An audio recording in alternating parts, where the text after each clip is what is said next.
Good morning, students. I hope all of you are fine. So let's start our next exercise about continuity on an interval. देखो, पहले जब अपन ने बात की है वो कंटिन्यूटी बताई है किसी एक पॉइंट के लिए। अब हम बात कर रहे हैं कि किसी फंक्शन को हमें कंटिन्यूस बताना है ऑन एन ओपन इंटरवल। ठीक है, ओपन इंटरवल का मतलब क्या है कि ये जो फंक्शन, जो गिवन फंक्शन होगा वो हमारा कंटिन्यूस होएगा किसी इंटरवल ए बी के लिए, मतलब ए से बी के बीच आने वाले हर एक पॉइंट्स के लिए, सिवाय किसके, ए और बी के। क्योंकि ओपन इंटरवल की बात हो रही है, इसीलिए ए और बी बीच में काउंट नहीं है। अगर बाई चांस क्लोज्ड इंटरवल होता तो हम ए और बी को भी बीच में काउंट करके चलते हैं। ठीक है, तो मतलब ए से बी के हर पॉइंट के लिए अगर फंक्शन कंटिन्यूस है तो वो हमारा कंटिन्यूस फंक्शन हो जाएगा on open interval a b. Okay, फिर क्लोज इंटरवल के लिए अगर हम बात करें तो क्लोज इंटरवल में क्या होगा कि ये जो फंक्शन होगा ए से बी के हर पॉइंट के लिए तो कंटिन्यूस है, लेकिन साथ साथ ए और बी दोनों के लिए भी कंटिन्यूस होगा। ओके, फिर उसके बाद कुछ इंपॉर्टेंट थ्योरम्स क्या हैं कंटिन्यूस फंक्शन की, वो क्या है कि अगर एफ और जी दोनों कोई कंटिन्यूस फंक्शन है on their domain D, domain क्या होता है जो आप एक्स की वैल्यूज पुट करके चलते हैं वो, कि अगर एफ और जी दोनों कोई कंटिन्यूस फंक्शन है डोमेन डी के लिए तो एफ प्लस जी भी कंटिन्यूस होगा उसी डोमेन डी के लिए। सेम चीज में पिछली एक्सरसाइज में भी अपन ने बात की थी, अब भी बिल्कुल वही है, बस उसमें हम किसी एक particular point at x equal to a की बात कर रहे थे, अब हम डोमेन डी की बात कर रहे हैं। ठीक, तो f माइनस जी भी कंटिन्यूस होगा। अगर मैं उस कंटिन्यूस फंक्शन की किसी स्केलर क्वांटिटी से मल्टीप्लाई करा दूं तब भी फंक्शन कंटिन्यूस रहेगा। अगर उन दोनों कंटिन्यूस फंक्शन की आपस में मल्टीप्लाई करा दूं तब भी फंक्शन कंटिन्यूस रहेगा। और अगर f बाई जी हम करके देखें तब भी फंक्शन कंटिन्यूस रहेगा, लेकिन तब एक कंडीशन और साथ लग गई, that g of x is not equal to 0। ये मैंने लास्ट टाइम भी बताया था। फिर उसके बाद नेक्स्ट देखो, every constant function is continuous function, की हर एक कॉन्स्टेंट फंक्शन जो है वो कंटिन्यूस फंक्शन होता है। ऐसा क्यों है कि अगर मान लो मैंने f x is equal to k type का कोई फंक्शन ले लिया, कोई कॉन्स्टेंट फंक्शन ले लिया, अब देखो तुम चाहे लेफ्ट हैंड लिमिट पे चल जाओ चाहे राइट हैंड लिमिट पे चल जाओ, जब इसके साथ कहीं एक्स ही नहीं है तो वो लेफ्ट हैंड लिमिट की उस पॉइंट की वैल्यू तुम पुट कहाँ करोगे, आएगा तो मतलब हमेशा रिजल्ट के ही आएगा। सेम उसी तरीके से अगर हम राइट हैंड लिमिट की बात करें तो एक्स की जगह पे कोई ए प्लस एच कैसे पुट कर सकते हो, जबकि यहाँ एक्स ही नहीं है। ठीक है, तो रिजल्ट तब भी क्या आएगा, राइट हैंड लिमिट में भी के ही आएगा। तो कुछ मर्जी कर लो, हर बार रिजल्ट तो क्या आ रहा है, वही के आ रहा है, कोई मर्जी हम पॉइंट पुट करते जाएं। इसीलिए ये जो कांस्टेंट फंक्शन होता है वो हमेशा क्या होता है, एक कंटिन्यूस फंक्शन भी होता है। फिर आइडेंटिटी फंक्शन इज कंटिन्यूस। देखो, पहली बात की आइडेंटिटी फंक्शन क्या होता है। आइडेंटिटी फंक्शन का मीनिंग है कि जब भी कोई फंक्शन एफ ऑफ एक्स उसी एक्स के इक्वल हो, अपने डोमेन के इक्वल हो। जैसे अगर एफ ऑफ वाई की बात कर रहे होते तो मतलब आइडेंटिटी फंक्शन क्या होता है, f of y is equal to y, जो भी टाइप का हमें दे रखा हो वेरिएबल उसी टाइप का रिजल्ट आएगा। ठीक है, तो ये जो आइडेंटिटी टाइप का फंक्शन होता है वो भी हमेशा क्या होता है, कंटिन्यूस होता है। अब जैसे मान लो f x is equal to x की बात हम कर रहे हैं, लेफ्ट हैंड लिमिट की बात करें, ए माइनस एच पुट करेंगे, वेयर एच किसको टेंड करेगा, 0 को, तो अब ए माइनस 0 फिर से रिजल्ट क्या बन गया, ए। फिर राइट हैंड लिमिट की बात करेंगे, जब आप ए प्लस एच पुट करेंगे एक्स की जगह पे तो क्या बनेगा, ए प्लस 0, क्योंकि एच किसको टेंड कर रहा था, 0 को, तो तब भी रिजल्ट क्या बनेगा, ए। ठीक है, फिर उसके बाद एक रिजल्ट है that every polynomial function is a continuous function. देखो, पोलिनोमियल की जनरल फॉर्म क्या होती है, a not plus a one x plus a two x square up to a n x की पावर एन, कि इस टाइप का ये जो भी फंक्शन है वो हमेशा क्या होगा, कंटिन्यूस फंक्शन होगा। इसको प्रूव करने के लिए हमें मैथमेटिकल इंडक्शन की हेल्प लेनी पड़ेगी। वो हम कैसे लेंगे कि पहले एन की जगह पे अपन ने मान लो 0 पुट किया तो कॉन्स्टेंट फंक्शन आ गया, तो मतलब तब भी कंटिन्यूस फंक्शन है। एन की जगह 1 पुट किया तब भी पोलिनोमियल बना। अब देखो, कॉन्स्टेंट फंक्शन प्लस में एक सिंपल आइडेंटिटी टाइप का फंक्शन, और फिर हमें तो पता है कि sum of two continuous function is always continuous, यानी कि ओवरऑल ये भी कंटिन्यूस हो गया। फिर के लिए अपन कंटिन्यूस लेके चलेंगे और के प्लस 1 के लिए अपन प्रूफ करके बताएंगे। यही होते हैं हमारे मैथमेटिकल इंडक्शन के स्टेप्स। तो एफ ऑफ एक्स देखो किसके इक्वल है, ये इसके इक्वल है। फिर ए नोट को एज इट इज रहती है, इन सब में से कॉमन क्या आ रहा है, एक्स, यानी कि a one plus a two x up to a k plus 1 x raise to the power k. देखो, ये जो बीच वाला है इसकी पावर क्या है, के। अभी लेकिन मैंने के लिए तो इस फंक्शन को क्या बताया था, कंटिन्यूस बताया था, यानी कि ये भी क्या है, कंटिन्यूस है। अब देखो, एक कंटिन्यूस फंक्शन ये रहा, क्यों, क्योंकि कांस्टेंट फंक्शन है। दूसरा कंटिन्यूस फंक्शन ये रहा, ठीक है, क्योंकि के लिए मैं इसको कंटिन्यूस बता चुकी हूँ। तो sum of two continuous is always a continuous function, यानी कि किसी के प्लस 1 के लिए भी ये क्या रहेगा, एक कंटिन्यूस फंक्शन रहेगा। ओके, फिर every rational function is continuous in its domain. Rational function is P x by Q S type का जो फंक्शन होगा वो भी अपने डोमेन में हमेशा क्या होगा, कंटिन्यूस ही होगा।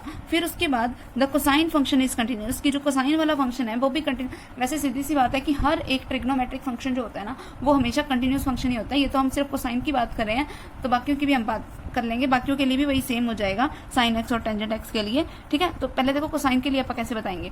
देखो, कोई फंक्शन कंटिन्यूस कब होता है कि जब फंक्शन की value at x equals to a और लेफ्ट हैंड लिमिट और राइट हैंड लिमिट सेम आए। ठीक है, तो फंक्शन की value at x equals to a क्या बनेगा, एफ ऑफ ए किसके इक्वल आ गया, कोस ऑफ ए के। फिर लेफ्ट हैंड लिमिट की अगर आप बात करें चलो पहले यहाँ राइट हैंड लिमिट की बात करके तो पहले आप वो कर लेते हैं। Limit x tend to a on cos x, फिर limit h tend to 0 cos of क्या बनेगा a प्लस h, फिर limit h tend to 0 cos of a plus h। अब देखो ये फॉर्मूला बन रहा है cos of a plus b का, जिसका मतलब क्या होता है cos a cos b minus sin a sin b, तो ये हमने खोल दिया इसको। फिर इस पे लिमिट अप्लाई करो, cos एक कांस्टेंट क्वांटिटी है लिमिट से बाहर, फिर लिमिट h टेंड टू 0 अंदर क्या बच गया cos h minus sin a into sin h है, sin एक कांस्टेंट क्वांटिटी है लिमिट से बाहर और लिमिट अप्लाई कर दी मैंने किसके ऊपर sin h के ऊपर, तो cos a as it is और limit h tend to 0 cos h की वैल्यू 1 माइनस में ये वाला sin a और फिर limit h tend to 0 sin h, sin 0 की वैल्यू क्या आती है 0, तो इसीलिए यहाँ क्या आ गया 0। ठीक है, फिर cos a into 1 means cos a minus में क्या आ गया 0, तो cos a रिजल्ट आ गया। अब देखो फंक्शन की value when limit x tend to a वो आई cos a और वैसे f ऑफ a क्या है मेरे पास वो भी cos a है, तो ये फंक्शन हमारे पास क्या हो गया कंटिन्यूस फंक्शन हो गया। सेम उसी तरीके से जब आप साइन की बात करेंगे तो पहले sine of a plus h निकल जाएगा, ठीक है, फिर sine of a minus h अपन निकालेंगे। ये मत कर देना कि sine cos of a plus h है तो सीधा यहाँ पे h की जगह 0 पुट कर दो, अब डायरेक्ट नहीं कर सकते, क्यों, क्योंकि अब बात हो रही है एंगल की, क्योंकि cos 0 की खुद की अपनी कोई ना कोई वैल्यू होती है ना, तो तुम इसको डायरेक्ट 0 नहीं पुट कर सकते। अगर h बाहर पड़ा होता एंगल की बजाय तब हम पुट कर देते, तब कोई दिक्कत नहीं थी। ठीक है, उसके बाद नेक्स्ट देखो modulus. Every modulus function is A continuous function. देखो मॉडुलस का काम क्या होता है, मॉडुलस का काम होता है कि किसी भी नेगेटिव क्वांटिटी को भी वो क्या बना देता है पॉजिटिव बना देता है। ठीक है, तो अब हमें हमारे पास प्रॉपर्टी क्या है कि एवरी मॉडुलस फंक्शन भी क्या होगा कंटिन्यूअस फंक्शन होगा। जब आप 0 से लेस देन की बात करेंगे तो हमारे पास फंक्शन का काम कौन करेगा माइनस ऑफ एक्स, जब आप 0 से ग्रेटर की बात करेंगे तब हमारे पास फंक्शन का काम कौन करेगा प्लस का एक्स, और जब 0 की बात करेंगे सीधा तो हमारे पास 0 ही बनेगा।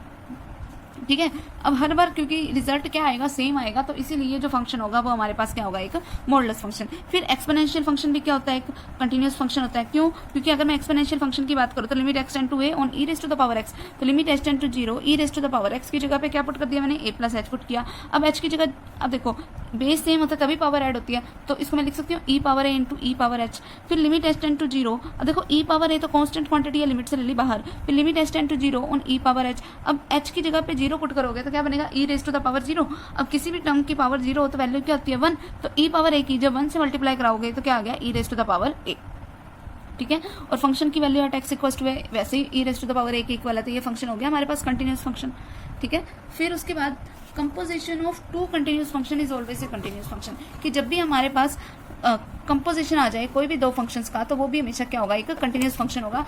कंपोजिशन क्या होता है, कंपोजिशन मीन्स कि जब हम दो फंक्शंस को कंबाइन करने की बात कर रहे हो, मतलब वो जो अपने पिछली एक्सरसाइज में किया था ना f of g, g of f, इस टाइप के जो फंक्शन होते हैं, अगर वो दोनों फंक्शन f और g दोनों अगर कंटिन्यूस हैं तो चाहे तुम f ऑफ g बना लो, चाहे g ऑफ f बना लो, चाहे f ऑफ f बना लो, चाहे g ऑफ f बना लो, चाहे g ऑफ g बना लो, जो मर्जी बना लो, हमेशा जो रिजल्ट आएगा वो क्या आएगा एक कंटिन्यूस फंक्शन आएगा। ठीक है, फिर उसके बाद देखो इसकी हम एक्सरसाइज के सम स्टार्ट करते हैं, कोई डिफिकल्ट नहीं है, बिल्कुल इजी से सम होंगे इसके। देखो क्या है हमारे पास, in the following determine the value of the constant so that the given functions are continuous. ऐसा सम आप पिछली एक्सरसाइज में भी कर चुके हैं कि इनके लिए मुझे k की वैल्यू को फाइंड आउट करना है, जबकि मेरे पास गिवन फंक्शन क्या है कंटिन्यूअस फंक्शन है। मान लो मैं ये वाला सम उठा के चल रही हूँ, देखो क्या है f ऑफ x मुझे इक्वल्स टू दे रखा है k times of x square plus 3x, फिर यहाँ है cos ऑफ 2x। ठीक है, ये तब है जब x लेस देन 0 और ये तब है जब x greater than equals to 0 है। ठीक है, तो जब अपन लेफ्ट हैंड लिमिट की बात करेंगे तो क्या बनेगा limit x tend to 0 negative. अब 0 से छोटे के लिए फंक्शन क्या है मेरे पास ये वाला k into x square plus 3x। फिर हम पुट क्या करेंगे x की जगह पे 0 माइनस h, वेयर h किसको टेंड करेगा 0 को। अब 0 माइनस h का मतलब अपने को x की जगह क्या पुट करना है माइनस का h। ठीक है, तो देखो अब क्या बनेगा लिमिट h टेंड टू 0 क्या बन गया k as it is, x की जगह पे पुट करना है मुझे माइनस h, जिसका मुझे करना है पहले स्क्वायर प्लस 3 इंटू माइनस का h, जिसको मैं क्या लिख सकती हूँ लिमिट h टेंड टू 0 ये वाला k एज इट इज, फिर माइनस का स्क्वायर करोगे क्वांटिटी पॉजिटिव, h का स्क्वायर करोगे h स्क्वायर, फिर प्लस माइनस माइनस का 3h। ठीक है, ये बन गया हमारे पास। ये क्या है मेरे पास जब आप बात कर रहे हैं लेफ्ट हैंड लिमिट की। ठीक है, फिर अब आ जाओ किसके ऊपर राइट हैंड लिमिट के ऊपर। अच्छा पहले एक चीज देखो, h की जगह अगर मैं 0 पुट करूँ तो क्या बनेगा k इंटू 0 माइनस 0, यानी कि 0 बच गया। अब देखो जब k ही खत्म हो गया तो हमारे पास हम वैल्यू किसकी निकालें। ठीक है, तो इसकी कोई वैल्यू एग्जिस्ट नहीं करेगी। जब हमारे पास k ही नहीं बचा तो वैल्यू कौन सी एग्जिस्ट कर सकती है, कोई भी नहीं कर सकती, तो इसकी कोई भी वैल्यू एग्जिस्ट नहीं करेगी। ओके, अगर एग्जिस्ट ऐसा कोई बनता कि जिसमें एग्जिस्ट करती होती तो हम पहले लेफ्ट हैंड लिमिट निकाल ही चुके थे h की जगह 0 पुट करके, फिर अपने को क्या निकालनी थी राइट हैंड लिमिट निकालनी थी, तो अपन राइट हैंड लिमिट निकालते और दोनों को इक्वल रख देते तो हमारे पास किसी कांस्टेंट की वैल्यू आ जाती। ठीक है, उससे अगला देखो which of the following functions are continuous, कि इनमें से कौन से फंक्शंस हैं जो वो कंटिन्यूस फंक्शंस हैं वो हमें बताना है। तो देखो क्या करना है हमें इस सब में, देखो 3 पार्ट्स हैं, अपन एक पार्ट कर लेते हैं, मान लो मैं इसका थर्ड वाला पार्ट कर लेती हूँ। देखो थर्ड वाला पार्ट क्या है हमारे पास, f of x is equals to sine x minus cos x और -1, ये तब है जब एक्स नॉट इक्वल टू 0 है और ये तब है जब एक्स इक्वल टू 0 है। ठीक है, तो जब अपन लेफ्ट हैंड लिमिट की बात करेंगे तब क्या बनेगा, लेफ्ट हैंड लिमिट में क्या बनेगा, limit x tend to 0 negative, किसके ऊपर अप्लाई करूंगी मैं, sine x minus cos x के ऊपर। इसका मतलब मुझे पुट करना है एक्स की जगह पे 0 माइनस एच, वेयर एच किसको टेंड करे, 0 को। तो क्या बनेगा, limit h tend to 0 sine of x की जगह पे 0 माइनस एच माइनस में कोस ऑफ 0 माइनस एच। ठीक, तो लिमिट एच टेंड टू 0 बन क्या गया, ये sine of minus h minus, अब देखो लिमिट दोनों पे अलग अलग अप्लाई हो सकती है, तो मैं इसको ऐसे लिख सकती हूँ, limit h tend to 0 cos of minus h. ठीक है, अब देखो साइन ऑफ माइनस थीटा क्या होता है, माइनस का साइन थीटा, तो limit h tend to 0 sine h, फिर माइनस ये वाला as it is, cos of minus theta क्या होता है, प्लस का कोस थीटा, तो इसको तुम सीधा ही क्या लिख दोगे, कोस ऑफ एच। अब जब एच की जगह 0 पुट करोगे तो क्या बनेगा, माइनस का साइन 0 की वैल्यू 0 आ गया, minus as it is cos 0 की वैल्यू क्या होती है 1, तो वो लिख दी मैंने, तो -0 -1 मीन्स माइनस का 1। फिर सेम उसी तरीके से आप क्या निकालेंगे, राइट हैंड लिमिट निकालेंगे। राइट हैंड लिमिट के लिए भी अपने पास फंक्शन तो यही रहेगा, limit x tend to 0 positive on sine x minus cos x, मतलब आप पुट क्या करेंगे, एक्स की जगह पे 0 प्लस एच, वेयर एच किसको टेंड करेगा, 0 को। तो क्या बनेगा, limit h tend to 0 sine of 0 plus h minus cos of 0 plus h, 0 plus h means h. ठीक है, तो ये क्या बनेगा, limit h tend to 0 on sine h minus limit h tend to 0 on cos h. अब sine वाले में H की जगह 0 पुट करोगे तो साइन 0 जिसकी वैल्यू ऑलरेडी 0 माइनस कोस 0 की वैल्यू 1, 0 माइनस 1 मीन्स माइनस का 1। तब लेफ्ट हैंड लिमिट और राइट हैंड लिमिट सेम आ गई। अब फंक्शन की value at x equals to 0 क्या दे रखी है, वो भी मुझे दे रखी थी -1, तो तीनों वैल्यूज क्योंकि सेम है तो इसका मतलब ये फंक्शन क्या हो गया, कंटिन्यूस फंक्शन। ठीक है, क्लियर। उसके बाद देखो नेक्स्ट, देखो इस वाले में तो अपने को करना क्या है, लेफ्ट हैंड लिमिट के लिए ये फंक्शन लेके चलना, राइट हैंड लिमिट के लिए ये। इस वाले को मॉडुलस वाले को जैसे अपन ने पिछली एक्सरसाइज में ब्रेक किया था कि लेस देन 0 के लिए माइनस का एक्स लेके चलोगे और राइट हैंड के लिए आप क्या पुट करेंगे, प्लस का एक्स। ठीक है, तो अब उस तरीके से इसको निकालेंगे। फिर उससे बाद अगले वाले में आप क्या करेंगे, उससे अगले वाले में आप क्या करेंगे, यहाँ पर इसके फैक्टर बनाएंगे। फैक्टर बना के हमारा इसका रिजल्ट निकल जाएगा, क्योंकि फैक्टर बनाओगे तो x-2 से x-2 कैंसिल आउट हो जाएगा और हमारे पास सिंपल फंक्शन बच जाएगा। फिर उसके बाद नेक्स्ट देखो, discuss the continuity of the function where the function is given like this, कि हम मुझे इनकी कंटिन्यूटी चेक करनी है। अब देखो लेस देन 0 का भी केस दे रखा है, ग्रेटर देन 0 का भी केस दे रखा है, लेस देन 1 का भी केस दे रखा है, ग्रेटर देन 1 का भी केस दे रखा है। इसका मतलब हमें कंटिन्यूटी जो है वो 0 पे भी चेक करनी है और 1 पे भी करनी है। यहाँ पर भी -1 से लेस का दे रखा है, -1 से ग्रेटर का दे रखा है, 1 से लेस का दे रखा है, 1 से ग्रेटर का दे रखा है। मतलब इस सम के लिए कंटिन्यूटी मुझे माइनस और 1 दोनों पे चेक करनी है। ठीक है, क्लियर है और ये बात। तो ऐसे सम के लिए आप करेंगे क्या कि जब आप लेस देन 0 के लिए बात कर रहे होंगे तब आप ये वाला फंक्शन लेके चलेंगे, ग्रेटर देन 0 के लिए ये वाला फंक्शन, और फिर आप कंटिन्यूटी चेक कर लेंगे एट एक्स इक्वल्स टू 0 पे, जैसे अपन ने पिछली एक्सरसाइज में किया था। ठीक, तो अब अगला देखो फिफ्थ सम क्या है, if f x is equals to, देखो एफ एक्स क्या दे रखा है मुझे, 4ax² + b, और ये क्या है, कोस ऑफ एक्स। ये तब है मेरे पास वैल्यूज जब x is less than equals to -1 है, ये वैल्यू तब है जब -1 less than x less than equals to 0 है, सॉरी लेस देन 0 है और x greater than equals to 0 है। ठीक है, अब मुझे ये क्या बोल रखा है, ये देखो, if f x is equals to this then the find the value of a and b, तब a और b की वैल्यू फाइंड आउट करो so that the given function is continuous, कि अगर गिवन फंक्शन जो है वो एक कंटिन्यूस फंक्शन है तो मुझे a और b दोनों की वैल्यू निकालनी है। तो मैं a और b दोनों की वैल्यू कैसे निकालूंगी वो देखो। देखो सीधी सी बात है, तो पहले मैं -1 के लिए अपन लेके चल रही हूँ। ठीक है, अब देखो जब अपन -1 के लिए बात कर रहे हैं तब अपने पास लेफ्ट हैंड लिमिट का काम कौन कर रहा है, left hand limit x tend to -1 से नेगेटिव के लिए मेरे पास फंक्शन क्या है 4, तो रिजल्ट आ गया सीधा ही 4। राइट हैंड लिमिट के लिए जब मैं बात करूंगी तो क्या बनेगा, limit x tend to -1 positive function. अब -1 से बड़ा वाला कौन है, ax² + b, यानी कि मैं पुट करूंगी x की जगह पे -1 + h, वेयर h किसको टेंड करेगा, 0 को। तो क्या बन गया, limit h tend to 0 on a into, अब x की जगह पे अगर मैं -1 + h पुट करूंगी तो उसका होल स्क्वायर प्लस में b। अब h की जगह 0 पुट करोगे तो क्या बचेगा, -1 जिसका होल स्क्वायर करूंगी तो प्लस का 1 हो जाएगा, तो सिंपली मेरे पास क्या बचेगा, a + b हो गया। अब देखो मुझे गिवन क्या था कि ये जो फंक्शन है वो कंटिन्यूस फंक्शन है, यानी कि लेफ्ट हैंड लिमिट और राइट हैंड लिमिट सेम होगी। तो मेरे पास एक इक्वेशन बन गई। क्या इक्वेशन बनी? a + b = 4, ये नाम दे दिया मैंने इक्वेशन नंबर फर्स्ट। सेम उसी तरीके से मैं लेस देन 0 के लिए ये वाला फंक्शन लेके चलूंगी, राइट हैंड के लिए ये वाला। अब देखो एट x = अगर मैं 0 के लिए बात कर रही हूँ तो मेरे पास left limit x tend to 0 negative के लिए फंक्शन क्या है? ax² + b।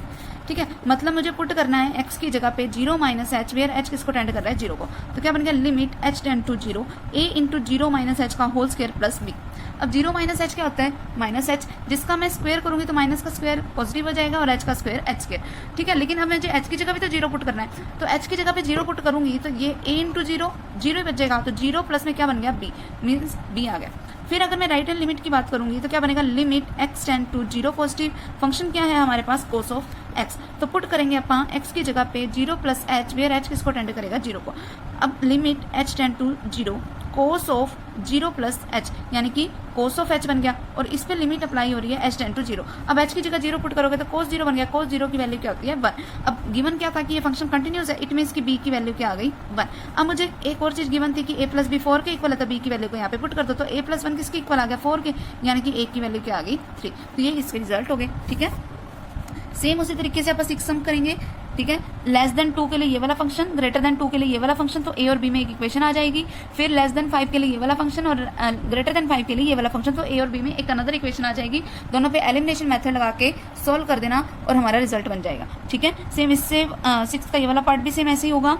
7th सम भी सेम यही है, 2 से लेस के लिए ये वाला फंक्शन, 2 से ग्रेटर के लिए ये वाला, 4 से लेस के लिए ये वाला और 4 से ग्रेटर के लिए ये वाला। फिर बस अब उनकी 2 से लेस और 2 से ग्रेटर वाली लेफ्ट हैंड लिमिट और राइट हैंड लिमिट को इक्वल रख देना, 4 से लेस 4 से ग्रेटर वाली लेफ्ट हैंड लिमिट और राइट हैंड लिमिट को इक्वल रख देना, और हमारे पास वैल्यू किसकी आ जाएगी? a और b की। ठीक है, तो अब नेक्स्ट सम देखो, prove that fx = mod of x - 4 is a continuous function. मुझे इसको कंटिन्यूस प्रूफ करना है, तो इसको कंटिन्यूस हम करेंगे कैसे प्रूफ, वो देखो मैंने लास्ट टाइम पे ये तुम्हें चीज बताई थी कि जब भी अपने पास मॉडुलस फंक्शन को कंटिन्यूस प्रूफ करना आ जाए, तो अगर मुझे कई बार हो सकता है कि पॉइंट ना दिया हो, तो मैंने तुम्हें कल पॉइंट को चेक करना भी बताया था कि मुझे पता कैसे चले कि मुझे किस पॉइंट पे कंटिन्यूटी इसकी चेक करनी है। तो बताया था ना मैंने तुम्हें कि जब भी ऐसा कभी आ जाए तो इसका मतलब मुझे इसकी कंटिन्यूटी चेक करनी है कि अंदर वाले फंक्शन को हमेशा 0 के इक्वल रख दो। अब देखो अंदर वाला फंक्शन क्या है? x - 4, इसको 0 के इक्वल रखोगे, इट मीन्स कि x की वैल्यू 4 है, तो इसका मतलब मुझे इसकी कंटिन्यूटी किसके ऊपर चेक करनी है? एट x = 4 के ऊपर। ठीक है, फिर देखो अगर हमारे पास ये वाला फंक्शन है तो मतलब इस fx को मैं क्या लिख सकती हूँ? माइनस ऑफ x - 4 और प्लस का x - 4।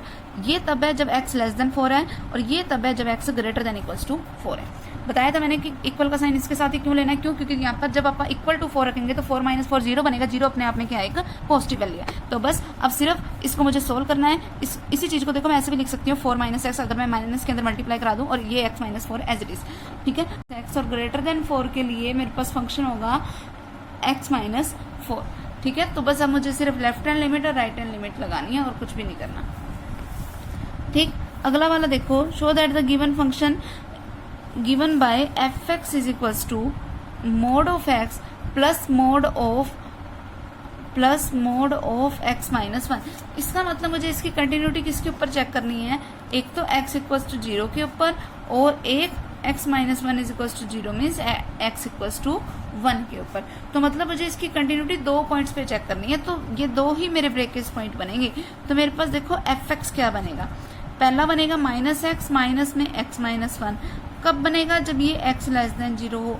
ऐसा क्यों? क्योंकि जब 0 से लेस कोई मर्जी वैल्यू पुट करके देख लो, अंदर फंक्शन क्या बनेगा? नेगेटिव। जब यहाँ पे 0 से लेस कोई वैल्यू पुट करके देखोगे तब भी नेगेटिव। तो मतलब इनको मुझे पॉजिटिव बनाना पड़ेगा, और पॉजिटिव तब बनेगा जब मैं दोनों की माइनस से मल्टीप्लाई कराऊंगी। ठीक है, फिर अगले वाले के लिए x ले लिया मैंने पॉजिटिव, और ये मैंने ले लिया नेगेटिव। क्यों? जब मैं बात कर रही हूँ x greater than equals to 0 की, बट लेस देन 1 की।